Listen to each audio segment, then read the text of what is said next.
Om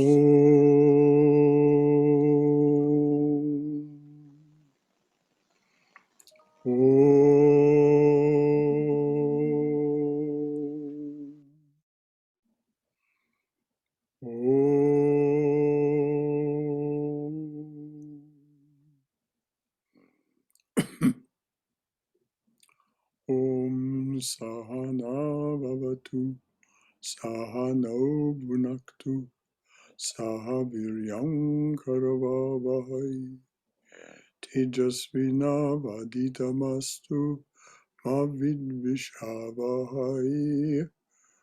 Om Shanti Shanti Shanti. May the Divine Being look over us lovingly as a mother and father. May the Divine Being support and nourish us as a mother and father. May we have the strength and skill to study together the art of spirituality. May no misunderstandings arise amongst us. Om, peace, peace, peace be unto us and to all beloved beings everywhere. So good morning, everyone. A great good morning to you. We are here to continue our discussion of Jnana Yoga.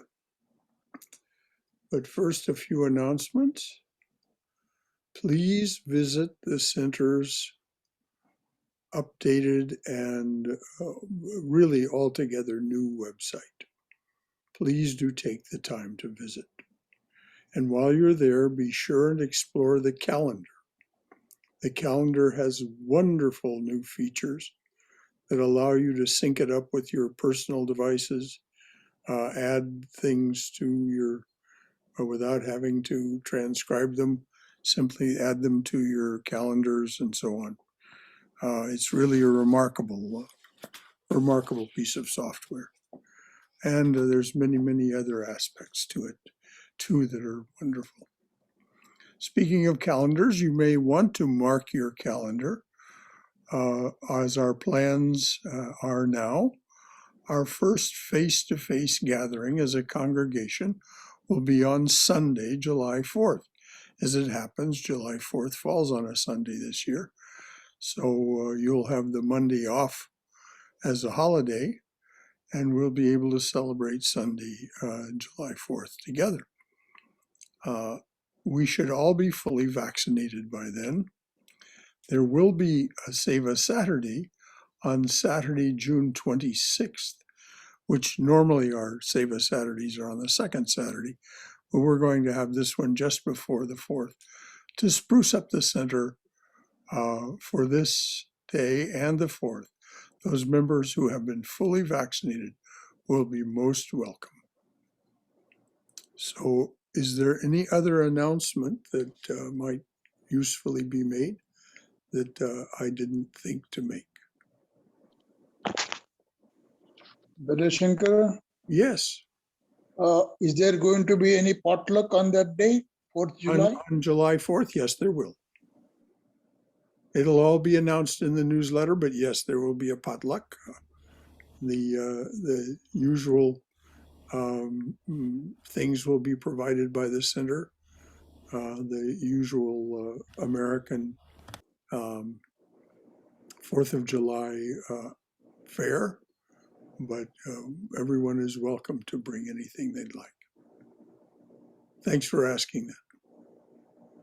And I hope you can, all of you who live nearby can join us on that day. Any other announcement or anything that needs to be said? Just wanted to say again that when we do go back in person in the chapel on Sundays, that we will continue to Zoom it. Oh, yes. Thank so you. For the duration, the classes will continue to be as they are, Zoomed from Shankara's shrine area in the monastery, and then Sundays when we're in person will be Zoomed for those of you who can't make it in person. So just wanted to make sure y'all know that. Thank you. Thank you. Thank you. Thank you, Siddhi. Thank you, Brother Shankara. Okay. April is a month for the study of Jnana Yoga, Advaita Vedanta. As a Jnana Yogi, you practice discrimination, reason, detachment, and satyagraha, insistence on the truth. The goal is freedom from limitation, moksha. Our teachers say that all miseries in life are caused by seeing inaccurately. An earnest and persistent Gyani may break through this misapprehension, which is in its totality called māyā, and see only the divine presence everywhere, in everything and everyone. So today's topic is a Jnana Yogi's way of life. I'm going to read a quote from a website associated with the Vedanta Society of New York.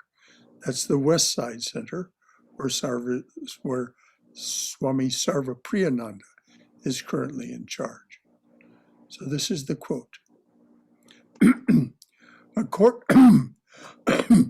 According to Advaita metaphysics, Brahman, the ultimate, transcendent, and immanent God of the latter Vedas, appears as the world because of its creative energy, māyā. The world has no separate existence apart from Brahman. The experiencing self, jīva, and the transcendental self of the universe, ātman, are in reality identical. Both are Brahman. Though the individual self seems different, as space within a container seems different from space as such. And please keep that metaphor very firmly in mind. That the experiencing self, jīva, and the transcendental self of the universe, ātman, are in reality identical. Both are Brahman, though the individual self seems different, as space within a container seems different from space itself. Plurality is experienced because of errors in judgment, Mithya, and ignorance, Avidya. Knowledge of Brahman removes these errors and causes liberation from the cycle of transmutation and worldly bondage.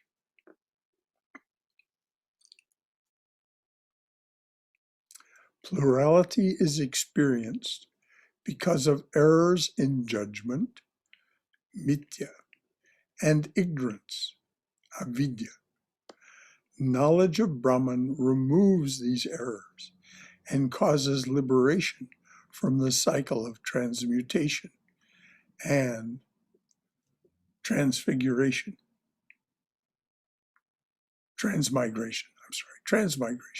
and worldly bondage, transmigration. So we can say in everyday language that our experience of the world, our experience of universe, is an assumption based on errors in judgment and partial knowledge. There's nothing wrong, there's nothing amiss.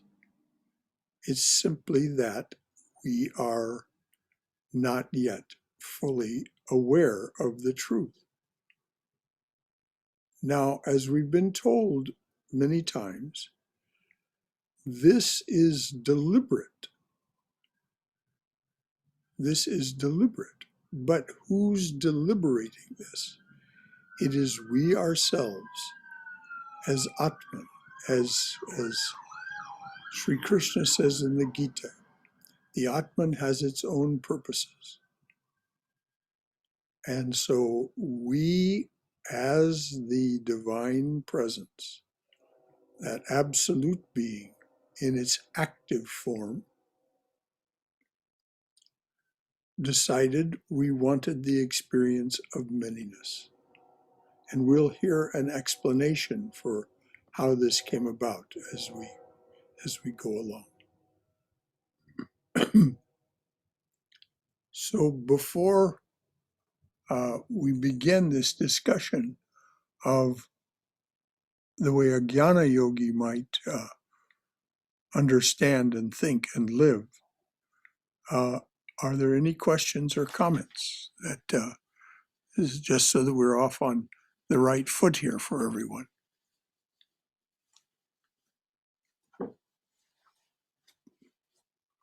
All right. This morning, we will discuss the life led by someone who is likely to succeed on the Jnana Advaita path toward liberation. What is the character and temperament of such a person? How must she or he live to awaken from Maya's spell and overcome the appearance of plurality? We will draw from the teachings of the sage Vasishta, Adi Shankaracharya, Sri Ramakrishna, Swami Vivekananda, and Ramana Maharshi. Now, those are listed in chronological order, not in some order of precedence or relative wisdom. So again, we'll hear from Vasishta, Shankaracharya, Ramakrishna, Vivekananda, and Ramana Maharshi. And I want to emphasize again that this is not meant as personal instruction. This is not meant as something that you should or even or in any way be advised to do. This is for your information so that you can evaluate it and see what this means to you and how it's useful on your spiritual journey. Each of us is very, very much an individual, an infinite being of complete particularity. So there's no dogma, no shoulds, shouldn'ts, so on. There's only what's auspicious and inauspicious for your particular spiritual path. Vasishta, the sage Vasishta, said to Rama, "This creation, which is merely of the form of a vibration of consciousness alone, is dissolved by accurate knowledge and arises again with false knowledge, just as the false knowledge of the snake arises on the rope. This universe exists in the infinite consciousness, just as future waves exist in a calm sea, not different in truth, but with the potentiality of an apparent difference." I'm going to read that again. This is so important.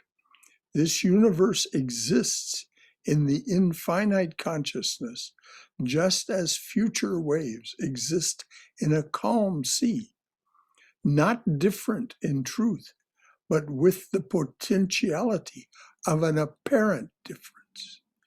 Infinite consciousness is unmanifest, though omnipresent, even as space, though existing everywhere, is manifest. Just as the reflection of an object in a crystal can be said to be neither real nor entirely unreal, one cannot say that this universe, which is reflected in the infinite consciousness, is real or unreal.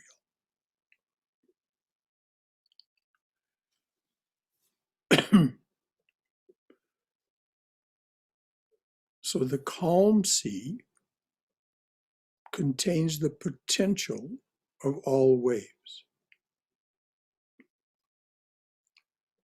The calm mind, full of the infinite consciousness, contains the potential for all false knowledge. This is through our ability to recognize and believe in name and form, namarupa.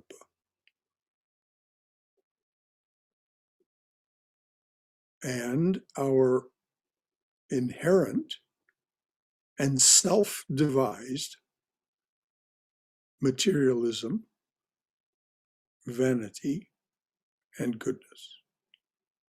These are three other names for the three gunas: materialism, tamas; vanity, rajas; goodness, sattva.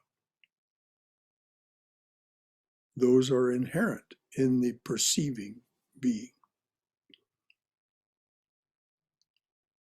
Namarupa is an assumption, as Vashishta pointed out, like the snake that is seen on a rope dimly perceived in the semi-darkness.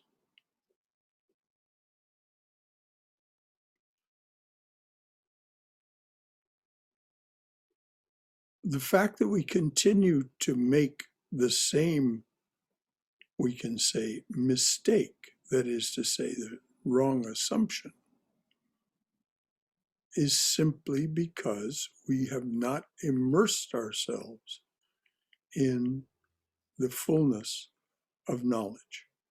And as we'll hear as we go through, there are ways to immerse yourself in that infinite knowledge, which exists within us already, but the mind is not immersed in it. Swami Vivekananda. Now, this is from his book, Inspired Talks. The citation will be in the notes if you want to find them on the website after the talk is up. This is from the book Inspired Talks. The reason they're called Inspired Talks is that in June of 1895, Swami Vivekananda realized Nirvikalpa Samadhi, realized the absolute, sitting on a rock at Thousand Island Park in New York. And so he began to be a fountain of wisdom about many things, including Advaita and Jnana Yoga. Brahman, this is Swami Vivekananda speaking, Brahman is the same in two forms, changeable and unchangeable. Brahman is the same in two forms, changeable, the sea and the calm sea and waves, and unchangeable, the calm sea. Brahman is the same in two forms, changeable and unchangeable, expressed and unexpressed. Know that the knower and the known are one. The knower and the known are one. The Trinity, the knower, the known, and knowing, is manifesting as this universe. That God the yogi sees in meditation, he sees through the power of his own self. What we call nature, fate, is simply God's will. So long as enjoyment is sought, bondage remains. Only imperfection can enjoy, because enjoyment is the fulfilling of desire.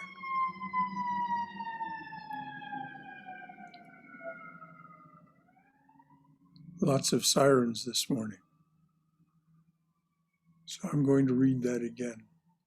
What we call nature, fate, is simply God's will. So long as enjoyment is sought, bondage remains. Only imperfection can enjoy, because enjoyment is the fulfilling of desire. The human soul enjoys nature. In other words, ātman, the human soul, enjoys nature. The underlying reality of nature, soul and God, is Brahman, but Brahman is unseen until we bring it out. It may be brought out by friction, just as we produce fire by friction. Dhyana, meditation, is the friction. When this is used, that light which is the knowledge of Brahman will burst forth in the soul. Seek it through tapas, self-effort. So I said there would be an explanation, and there will be a couple of others, about how to dispel this assumption that we're making.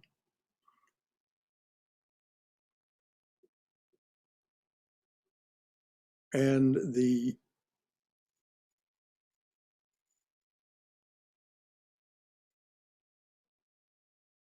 fire of worldly lust that is the combination of the two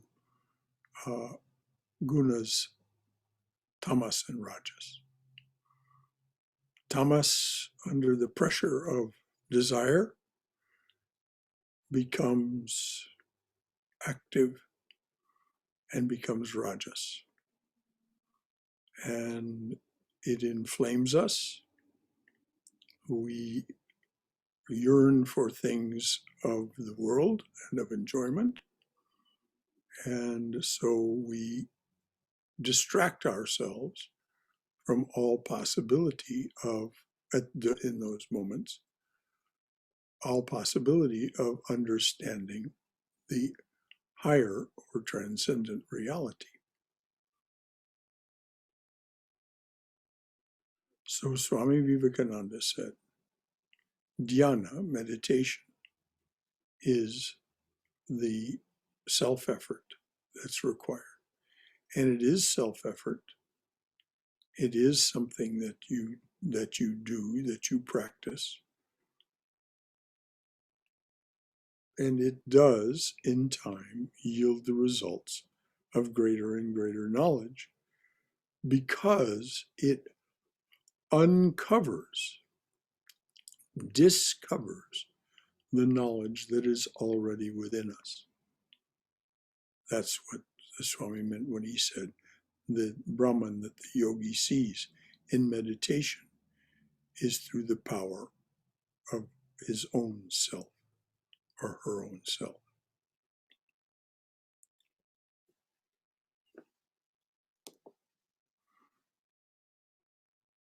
So are there any questions so far about, any questions or comments so far? Yes. Yes. What you are giving us this morning is a profound truth.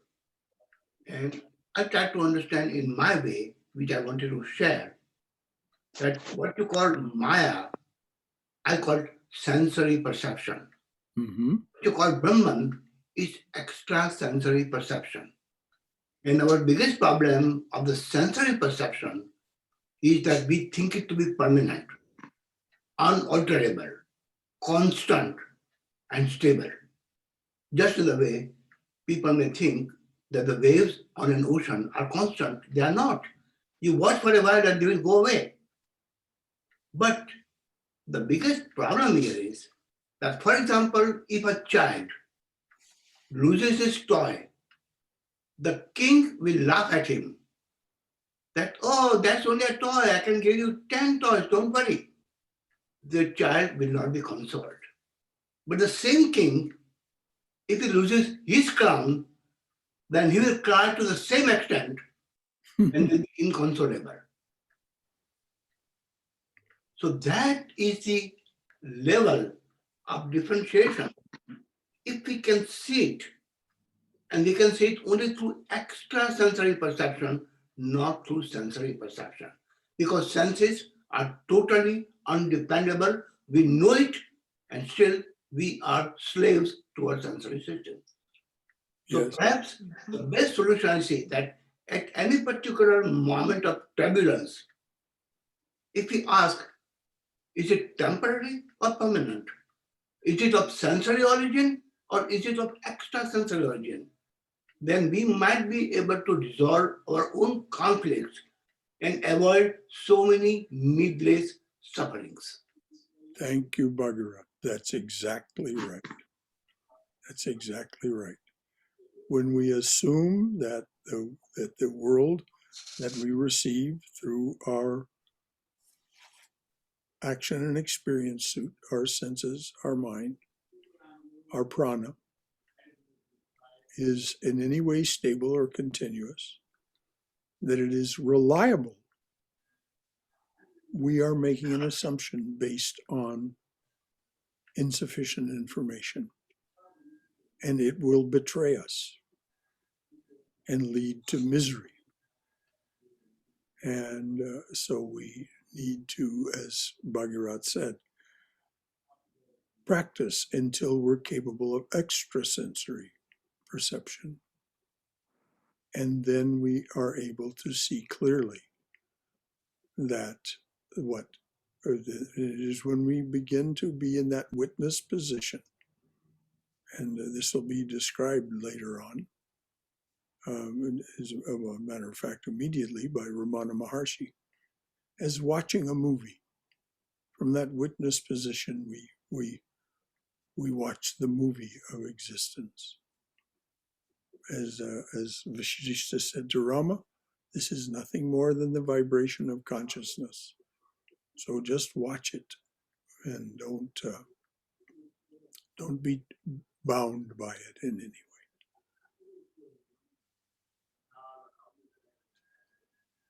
Ramana Maharshi, if you are vigilant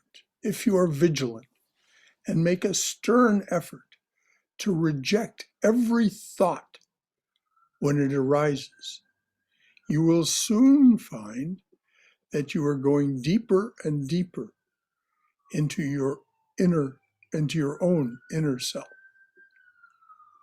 If you are vigilant and make a stern effort to reject every thought when it arises, you will soon find that you are going deeper and deeper into your own inner self, where there is no need for your effort to reject the thoughts. The real is ever present, like a screen on which the cinema pictures move. While the picture appears on it, the screen remains invisible. Stop the picture and the screen will become clear. In other words, restrain the thoughts, and that which the thoughts are being projected upon becomes clear. All thoughts and events are merely pictures moving on the screen of pure consciousness, which alone is real. Doubts never end. If one doubt is removed, another takes its place. It is like removing the leaves of a tree one by one. Even if all the leaves are clipped off, new ones grow. The tree itself must be uprooted. So I'm going to read that again. It's short and it's so profound from Ramana Maharshi. This business of restraining the thoughts. There's lots of ways to do it. Each of the yogas has its own formulation. what he's talking about here is what is called neti neti, not this, not that. When a thought, a feeling, a perception arises, the Gyani says, no, this is not the reality. This is just something that is arising and will pass away. So in the Gyani, on the Jnana's path, this is what Ramana Maharshi says. If you are vigilant and make a stern effort to reject every thought when it arises, you will soon find that you are going deeper and deeper into your own inner self, where there is no need for your effort to reject these thoughts. The reason is they simply are occurring at some other level of awareness. You're no longer at that level of awareness. You're, so to speak, below or above that level of awareness. And though the thoughts, what produces the thoughts, the gunas, continue to do their job, your awareness is no longer with that activity. So that's what he means. There's no need for your effort to reject the thoughts. They're simply not present to you. The real is ever present, like the screen on which the cinema pictures move. While the picture appears on it, the screen remains invisible. The picture is the thoughts, feelings, perceptions. Stop the picture, and the screen will become clear. All thoughts and events are merely pictures moving on the screen of pure consciousness, which alone is real. And then he confronts immediately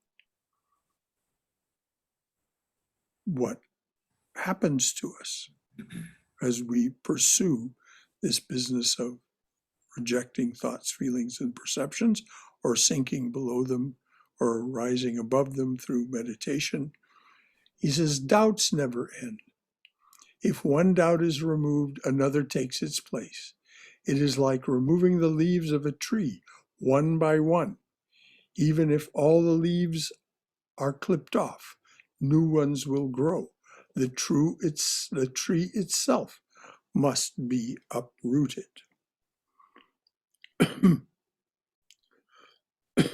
So this is Ramana Maharshi's quote. This is how a Gyani is going to live, making a stern and vigilant effort not to engage themselves with any thought, feeling, or perception, understanding that it's like a movie playing on a picture screen, and so they want to see the screen, not the movie. It can be done. And so here's a way. It's the main Gyani's way of uprooting the tree. And it's from Adi Shankaracharya. He says there are four main qualifications. In his treatise, Tattva Bodha, Shankaracharya outlines four necessary qualifications for the ability to uproot the tree. First, discrimination. Discrimination is the ability to differentiate between the fleeting and the eternal. Now, these are quotes from Tattva Bodha. Discrimination is the ability to differentiate between the fleeting and the eternal, to exercise sound judgment and make decisions based upon a clear understanding of Dharma and the appropriate values. Lack of discrimination keeps you bound to the world of changing forms, Mithya, oblivious to the changeless substratum of sattva, or the self. You remain bound in samsara's cycle, samsara, the miseries and joys of life, changing, ever changing. You remain bound by samsara's cycle of desire, attachment, and sorrow. This incapacitates the mind, making discrimination impossible. Second qualification, dispassion. Dispassion is the second primary qualification. Clear discrimination naturally leads to dispassion with reference to the world of sense objects. When you understand that all objects are impermanent and incapable of delivering lasting happiness, an attitude of dispassion gradually develops. I'm going to read again those words, how this actually happens, how dispassion arises. Clear discrimination naturally leads to dispassion with reference to the world of sense objects. When you understand that all objects are impermanent and incapable of delivering lasting happiness, an attitude of dispassion naturally and gradually develops. Rather than clinging to worldly things, you relinquish attachments and aversions and allow things to come and go without stress and grief.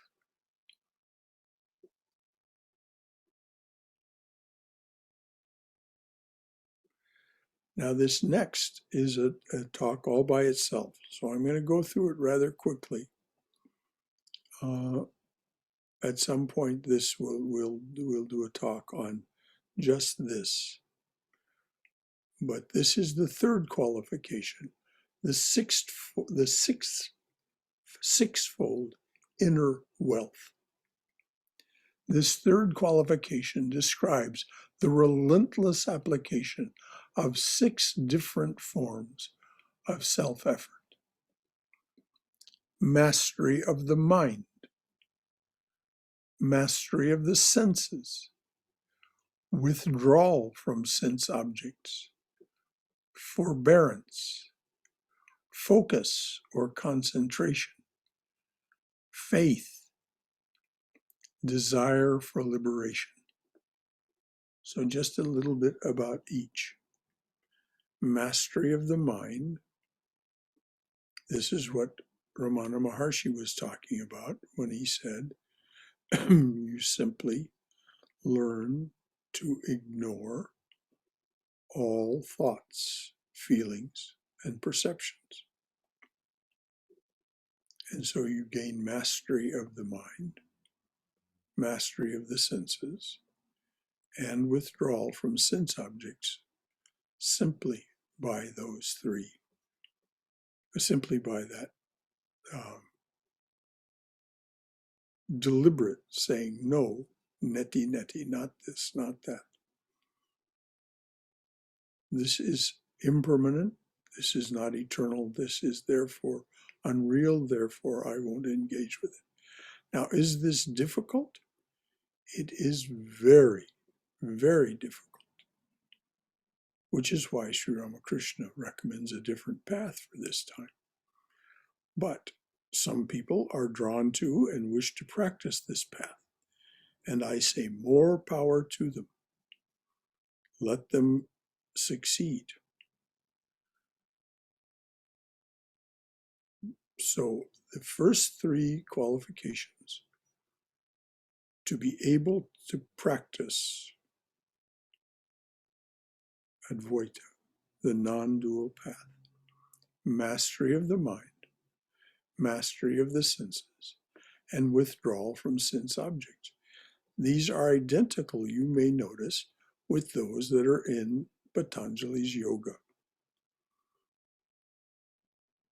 The fourth is forbearance.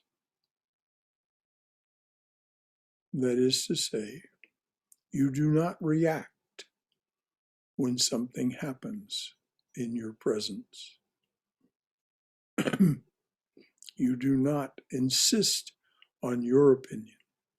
You do not insist on your way of doing things. You do not react when someone insults you or praises you.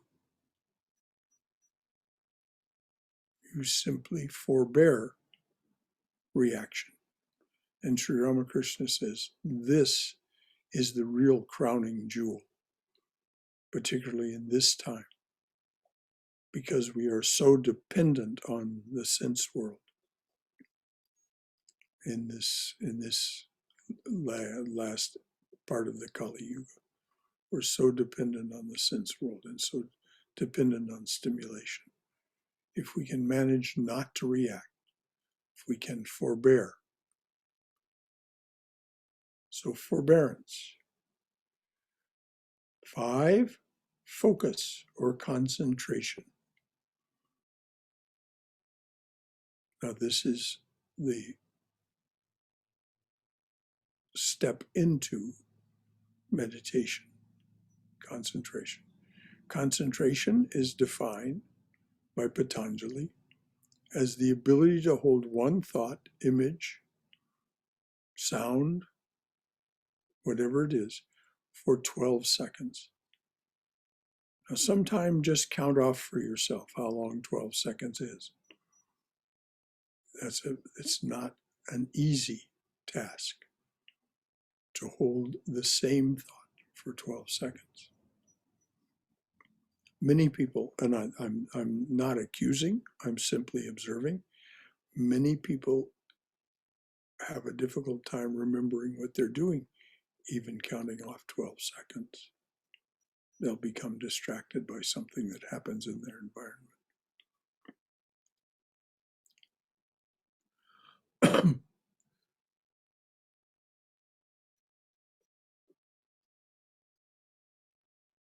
The sixth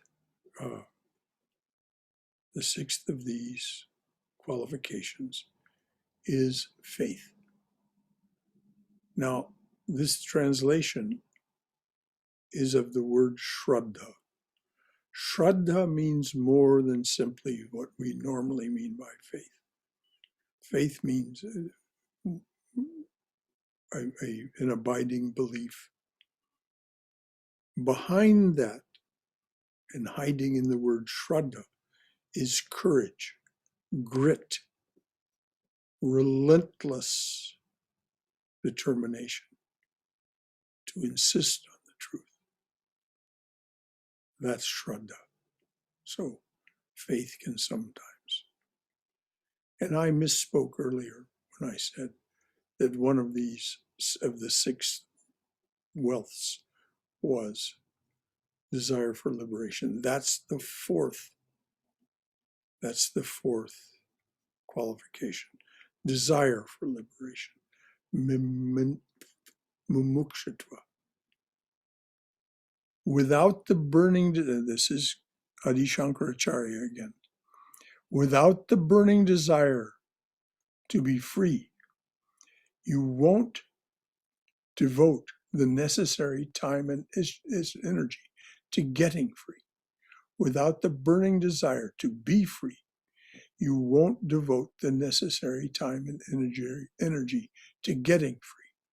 There will always be something more tantalizing to pursue in the world of objects and experience. It's only when you realize that freedom can only be attained by removing this dependence on the world of the finite that your intense desire for liberation will give you the necessary motivation to commit to Vedanta.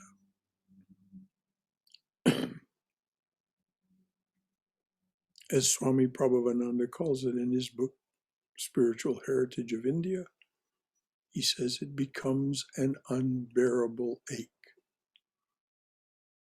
You must be free of this endless round of samsara.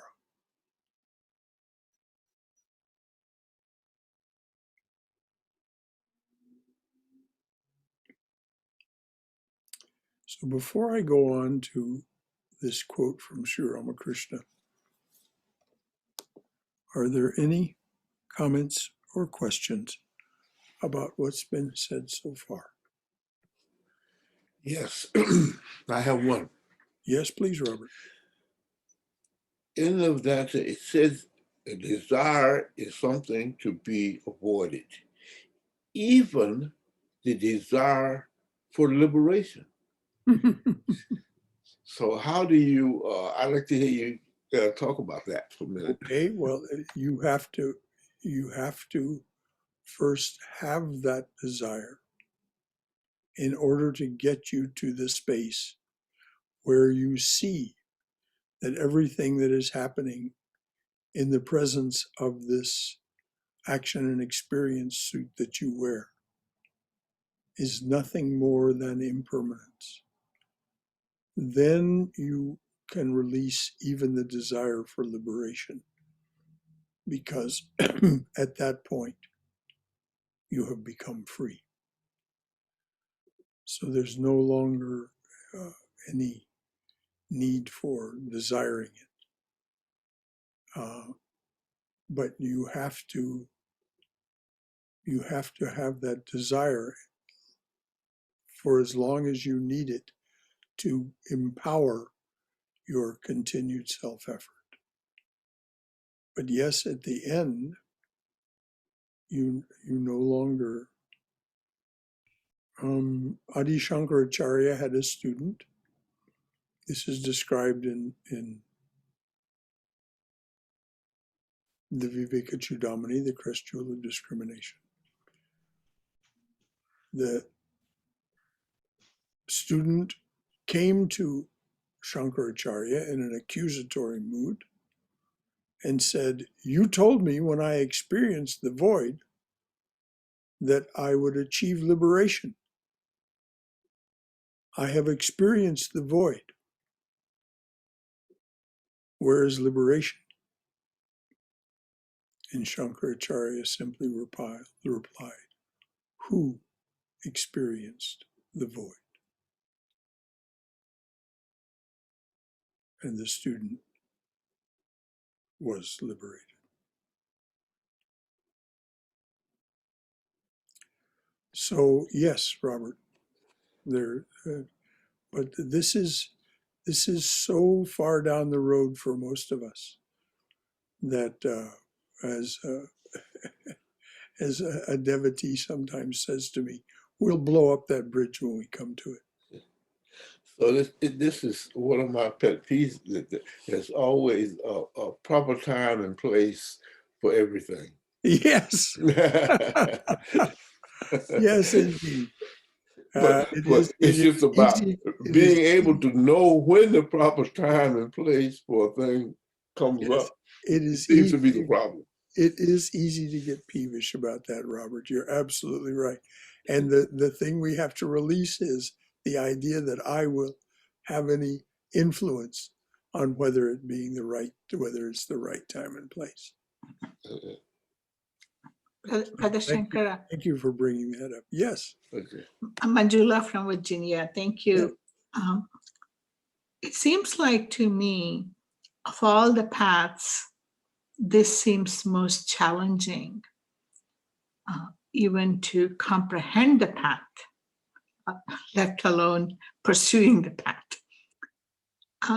I read somewhere that for most people, maybe going through another path even to get to Jnana Yoga, like Karma Yoga or Bhakti Yoga, or Raja Yoga, may be more attainable. And then I want to add one more comment. To me, growing up in India, we heard about a lot of sannyasis, swamis. Even we saw people going to Himalayas and doing tapassu for many, many years. So it seems like people who followed Jnana Yoga, maybe that is the path they have to go to get to inner self, or that inner God, the total concentration, doing tapassu in an environment which doesn't have as much sensory stimulation.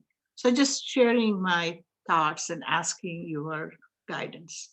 Yes, well, Sri Ramakrishna was very clear about, particularly in this time, this tail end of the Kali Yuga, which is what he asserts is what we're living in, that this indeed is the most challenging path. Mm. And the reason being that we are so dependent on sensory stimulation. He's characterized it as being dependent on food, but by food he meant that which we take in that nourishes us. And sensory stimulation of all kinds is very much a part of this time. If you think about the life lived by a shepherd 10,000 years ago and how little sensory stimulation there was by comparison with what there is now, you can get some sense of what I mean and what Sri Ramakrishna means. So even the great Gyani teachers recommend that you go through both Ramana Maharshi and Nisargadatta recommended that you pursue bhakti in order to gain control of the mind, that you to gain these 6 wealths that are in the description of qualifications. There has to be a power of the mind that is not available to most of us now. And it's because of this so distracting world that we live in. And so the power of our mind gets dissipated. And we have to gather it. We have to recollect it. Which is why Sri Ramakrishna says, recollection of God, which is our true original nature, our being. Recollection of God is one of the primary instruments, tools for us now. And he talks about chanting the name of the Lord and his glories as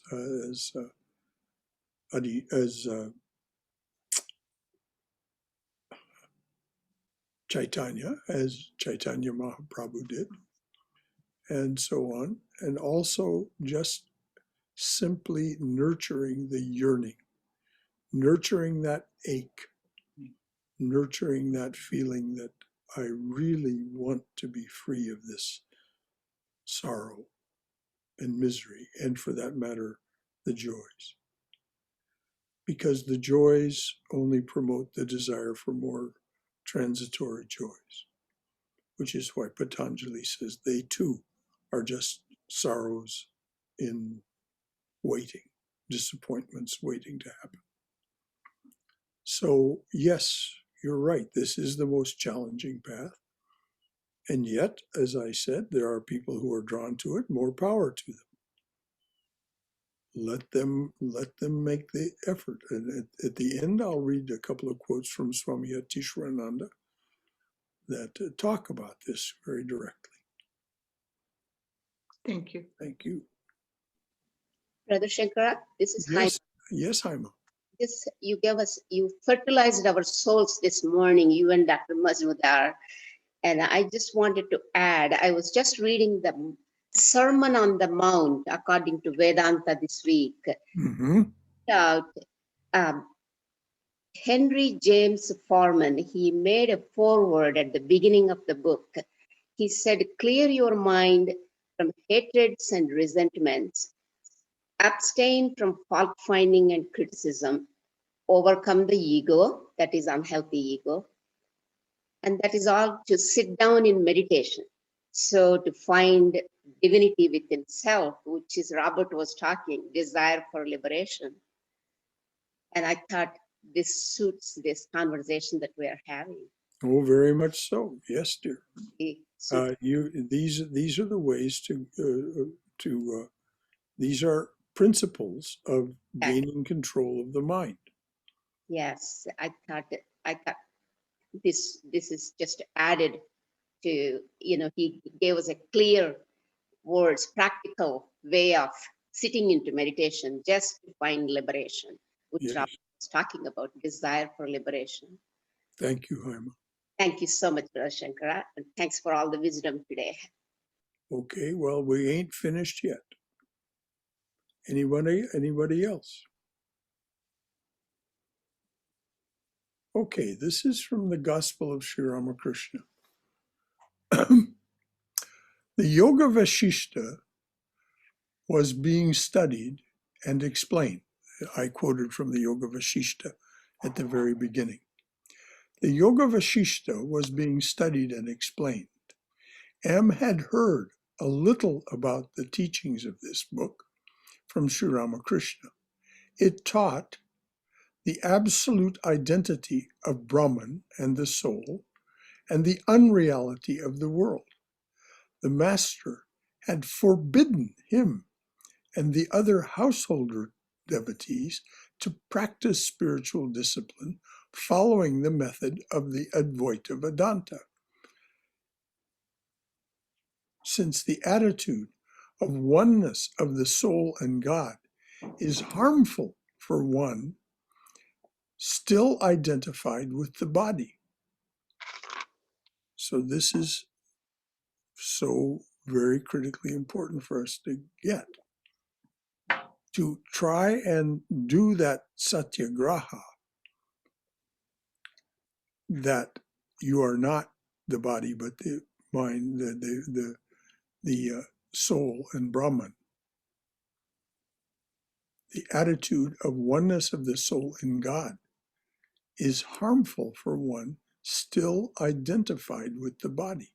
So we first have to rid ourselves of that identification with the body and its tools, its senses, feelings, and perceptions, before we can insist that we are not the body. And Sri Ramakrishna said, for such a devotee, the master used to say, it was better to look on God as the Lord and oneself as his servant. For those of us who still are identified with the body and its tools, the sensory perceptions, the emotions, the feelings, and the perceptions. He said, for such a devotee, the master used to say, it was better to look on the God as the Lord and oneself as the servant. Now, one of Sri Ramakrishna's second generation followers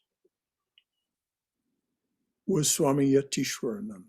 He became a vice president of the order, but before that, he was posted to Philadelphia for a time. And that's where he met Philip Griggs, who later became Swami Yogeshananda, and he became his guru at that time when they were both in Philadelphia. I don't know if Philip Griggs, later Swami Yogeshananda, was actually living in Philadelphia or whether he simply visited him there. Anyway, the Swami was living. But here's some remarks from Swami Yatishwarana. And these were later in his life, after he'd had much experience as a teacher, particularly during his vice presidency when he initiated many, many people. This is a quote from Swami Yatishwarana. Many people want to practice non-dualistic meditation, very often after reading a few books on Advaita. So many people talk about the absolute, but what do they attain on the practical side? Most of them give up after a short while. They find they are getting nowhere. In the case of a few others, it may take several months or even years of futile effort to understand that non-dualism is beyond their grasp. People forget that non-dualism is a state of actual experience. It is not what appeals to you intellectually that is important, but what actually you can do. We should not attempt anything simply by reading books. A dualist with a real spiritual experience is infinitely better than a monist without experience. So long as we meditate, so long as there is meditation and the object of meditation, even in the subtlest form, it is dualism. So we need not worry. We need not worry now about the one without a second. We need not worry about anything merged in the one now. For most people, it may even take millions of years to attain to that state. According to the teachers of the Tantra, the Kundalini, and I said I would offer an explanation later for how we, as the divine beings, came to this state that we're in. Within the Judeo-Christian tradition, this is called the fall. But it is a natural, according to the Upanishads, it is a natural aspect of the day of Brahma, the manifestation of universe as māyā, as the creative energy. As long as we remain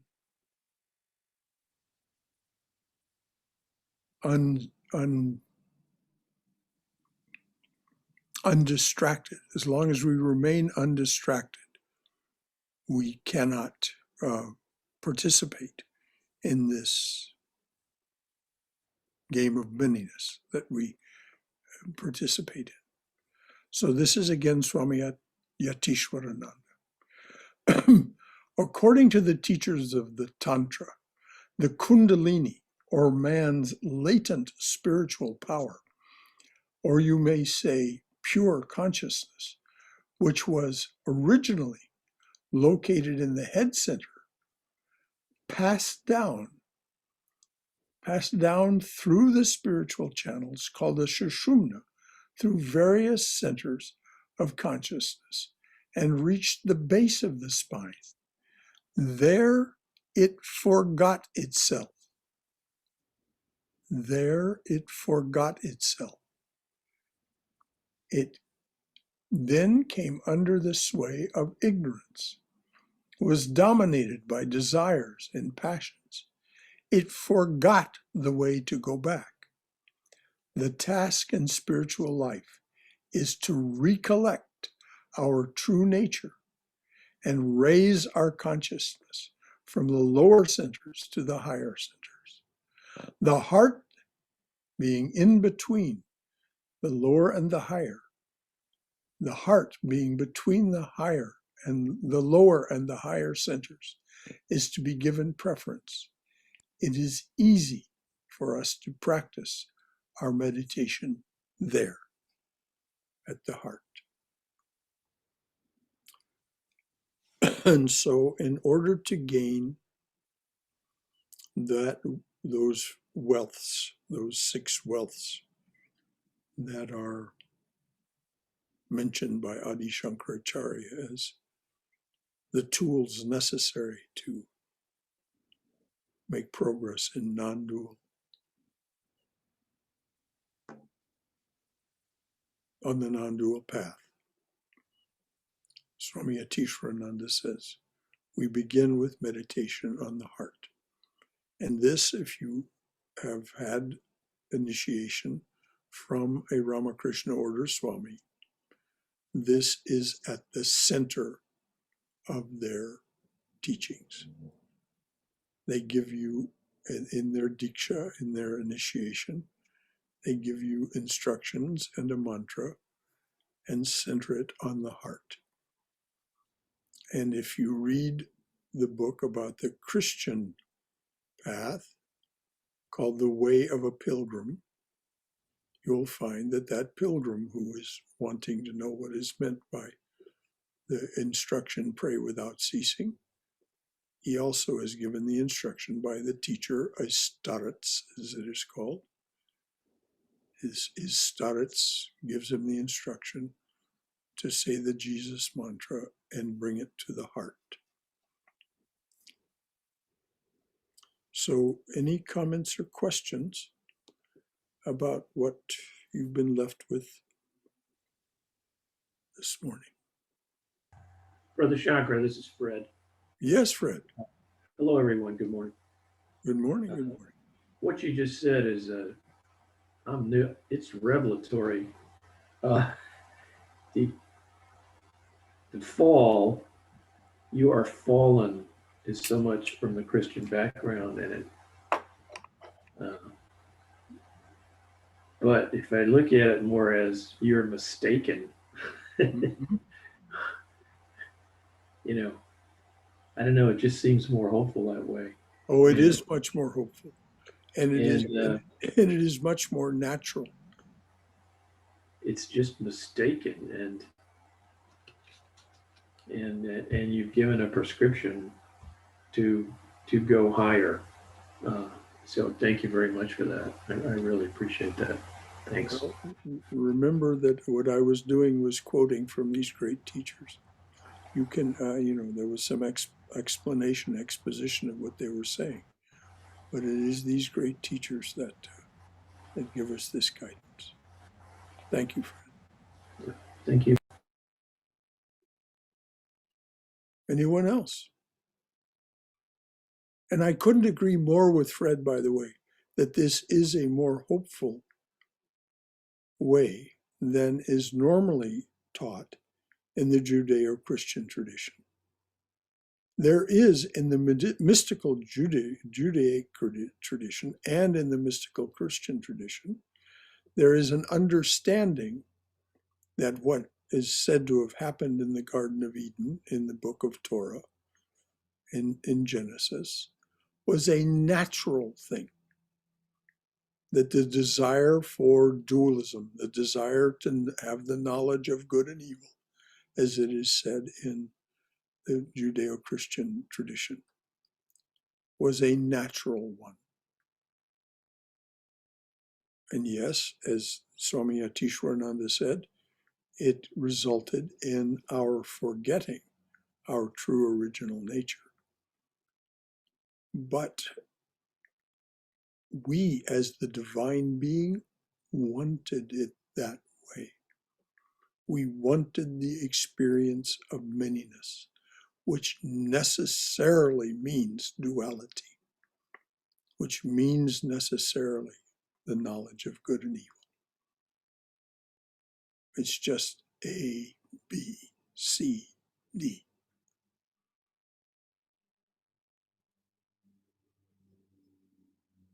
So when we want to be free, we head back upward. And as Sri Ramakrishna says, for the time being, it's good to stop at the heart center and make that the focus of your spiritual quest, because then you will manifest all of these other attributes and tools and instruments that are necessary to allow you to go higher and regain your full glory. I think it's interesting that our heart is in our physical heart and heart center in the center of our body, basically. And we think of our head as being, or mind or brain as being above the heart. But no matter how your body turns in space, your heart is still in the center. But your head can end up where your feet are right now. So something to keep in mind. Very, very much so. Very, very much so. Yes, Shankara. Yes. Good morning. This is Good Vijay. morning. Good morning. A while ago, we very nicely discussed how important it is for us to first have the desire before we can give up the desire. Of course, it depends on what kind of desire we want to have, when we want to have. And am I right that it's quite in parallel with what we read in the book, The Divine Grace, that before we can renunciate our ego, we have to raise our ego. Before we can renounce our ego, yes, we have to come to a full, mature, functioning, healthy ego and the fruits thereof. Yes, indeed. That's exactly what Swami Vivekananda said. First bread, that is, master the economics of life. Don't be one down to economic want. First bread, then football, the game of life, his metaphor for the game of life. You learn to play the game of life full out, dharmically. Yes, without being harmful to others. But nevertheless, play it full out. Then, he said, you're capable of understanding the Gita.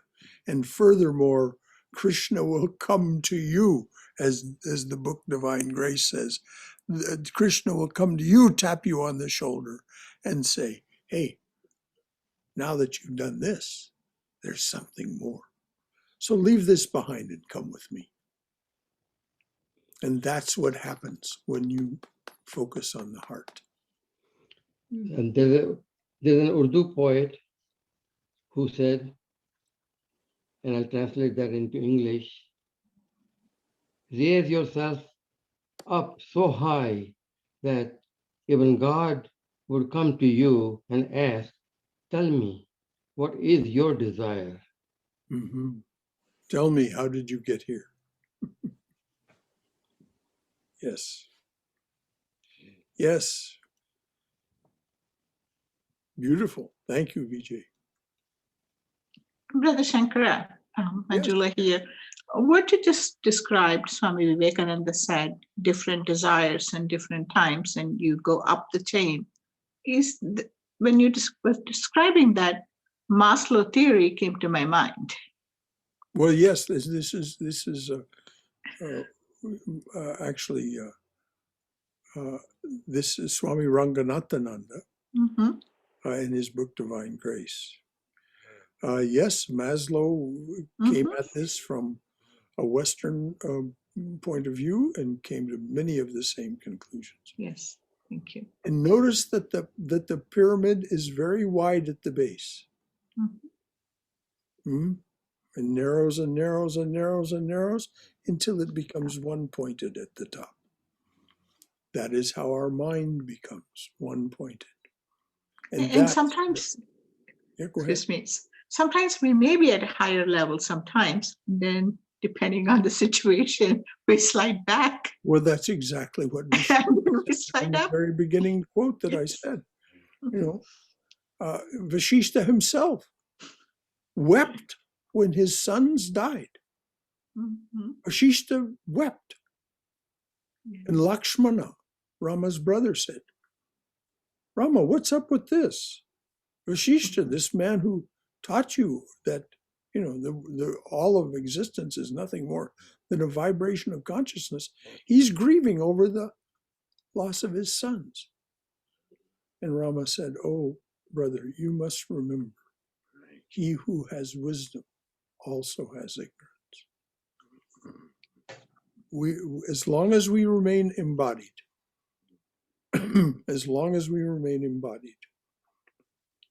both things will be there. Also, Brother Shankara, yes, when Vijay was pointing about developing the ego, and you said ripe, mature ego, And also Lord Krishna says, and also in the book, Swami Ranganathanandaji says that the God was always with you. You realize that even when you were developing your ego, may not have realized it, but he was always with you. Yes, well, that's that wonderful story about the footprints in the sand. Yes. There's this, the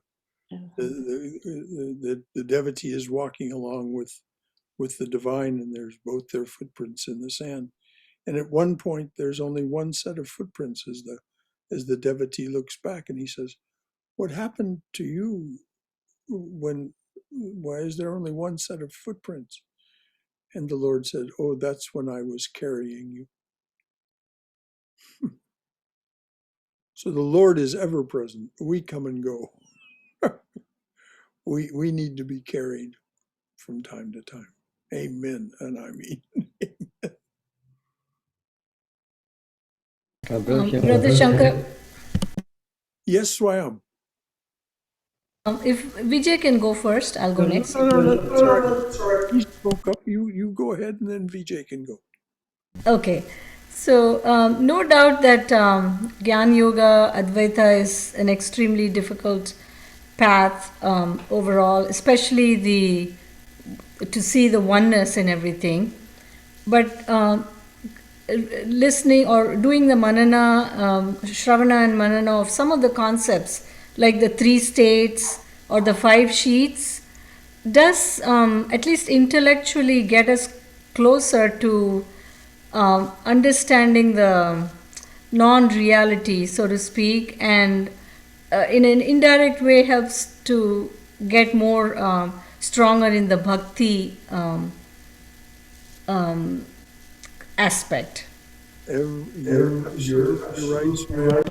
It every little bit of effort that we make at recollection of our true original nature and all of the knowledge that involves and is portended by that is going to make it easier. So this is why Krishna says to Arjuna, no effort toward the grasp of your origin of yourself as Brahman. No reaching toward Brahman is ever wasted. So, Vijay, what was it you wanted to say? Just want some clarification about Swamiji saying that Vedanta is not for the hungry. Did he mean Vedanta is not for the hungry, or spirituality is not for the hungry? He must have meant Vedanta, within Vedanta, monism is not for the hungry. Are you talking about Yatishwarananda's quote or Swami Vivekananda's quote? Swami Vivekananda is saying that First bread. Yes, yes.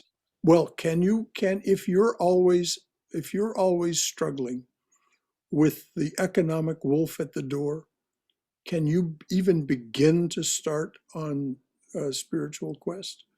No, I'm in 100% agreement with what he said. I was only asking for clarification.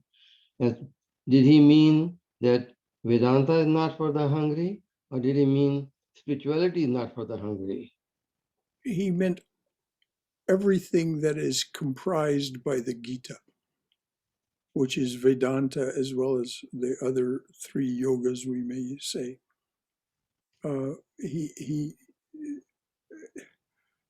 No spirituality of any kind is for those who are constantly struggling with the wolf at the door. There's no possibility of them being able to focus on it for even 5 minutes. They're constantly worried about where the rent's coming from, where's the food coming from for the children? Will I have enough clothing? Will I be evicted from my home? If we haven't mastered the economic aspect of life,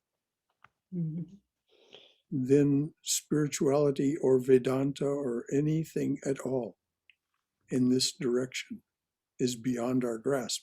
And that is in the first 3 chapters of Divine Grace, the explanation for that. Brother Shankara, Mhm.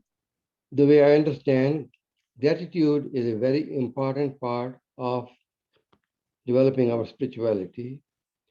And even for a person who is hungry with a wolf at the door, even that person, in whatever state he or she is,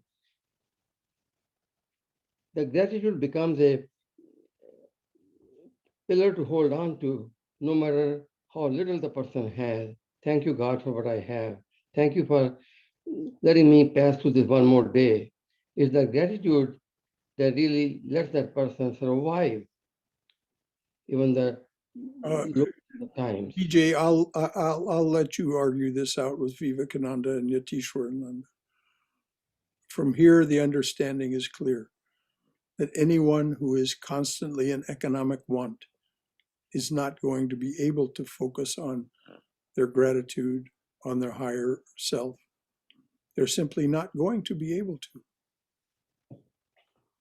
Which it was mentioned, Maslow's hierarchy. Another good way to approach it is reading about Maslow's hierarchy. It's called Maslow's hierarchy of needs. Also, Brother Shankara, I read in another book, it's Towards the Goal Supreme. Yes. And in that one, the Swami mentioned that either if you're too poor or too rich, spirituality is not for people who are too rich either, because they're always consumed with their wealth and amassing more wealth, and they're in the cycle of greed, so they cannot think of spirituality. Right. That's where John D. Rockefeller was when he came to Swami Vivekananda.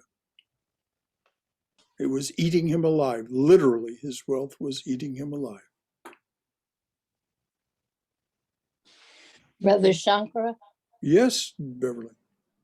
When you talk about the heart, do you mean the loving kindness that the Buddhists talk of? That if you can't reach non-duality, live in love as much as possible in this realm? Absolutely, absolutely. Where else would that loving kindness come from? But for your realization, your centeredness on those attributes of the heart, which loving kindness and empathy and joy in the success of others, and all of those positive attributes. Those attributes that allow you to be, as Rumi says, that person who is always so welcome when they come in the room, the person with the full moon in their eyes. Oh, that's nice. Isn't that beautiful? Yeah, that is. Thank you. Thank you, Beverly, for that. Anyone else? Well, dears, this has been quite a little exercise. Jnana Yoga, Advaita Vedanta, is certainly not for the faint of heart. Anyone who wishes to pursue it with sincerity is going to leave aside most of what life apparently offers to us. They're going to say no to it. Neti, neti, not this, not that. Brother Shankara? Yes, Yes, Pardon me, but my left brain wants to do this question and dissect it. Talking about the definition of concentration, holding a single thought for 12 seconds, taking an example of a mantra like, say, Om Namah Shivaya, it has 3 parts. So would that count as one thought? Suppose we take like... absolutely. Om Namah Shivaya is the thought. Okay. The mantra in its entirety is the thought. Okay, that clarifies it. Thank you.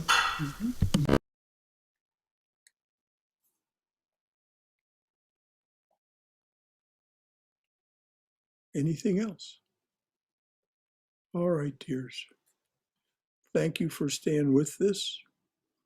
We're going to continue for the rest of this month talking about Advaita, about Gyana. Next week, we'll talk about what deserves your attention. What deserves your attention? And so join us if you feel so moved. And so we'll close with our prayer for peace, which is so very, very badly needed. Om. Let there be peace in outer space. Let there be peace in the sky, on the earth, and in the waters. Let there be peace in the herbs, the plants, and the trees. May the gods be peaceful. May the whole universe be pervaded by peace. Let that infinite universal peace prevail throughout my being. Om Shanti, Shanti, Shanti. Peace, peace, peace be unto us and to all beloved beings everywhere. And as we always close with this prayer for your protection and your well-being, Jai Shri Guru Maharaj Ji Ki Jai, Durga, Durga, Durga. May you be safe. May you be healthy. May you be cheerful. May you have peace of mind. May you go forward in the Mother's loving and protective embrace. As I said, the notes for today's talk will soon be up on the website. It's on the YouTube channel and wherever else you find it on the website. So if you want some of these quotes for yourself, they're all there. I read them just as they appear in the notes. So until next time, the next time we have an opportunity to meet, of course, is tomorrow evening at 8 o'clock for our reading and discussion group on the book Love Poems from God. And then on Tuesday, we are reading and discussing Swami Chaitanananda's Sri Sharada Devi, her divine play. And in the Wednesday class, we're on chapter 8 of Swami Vivekananda's Jnana Yoga. Then we move ahead to next Saturday, and we'll be coming pretty close to the end of Swami Prabhavananda's talk on yoga, Patanjali's yoga. And then, as I said, next Sunday, what deserves your attention from a Jnana perspective. Okay. Until next time. Thank you, Brother Shankara. Thank you so Thank you. much. Thank you. You're more than welcome, dears. It's a joy. Arrivederci.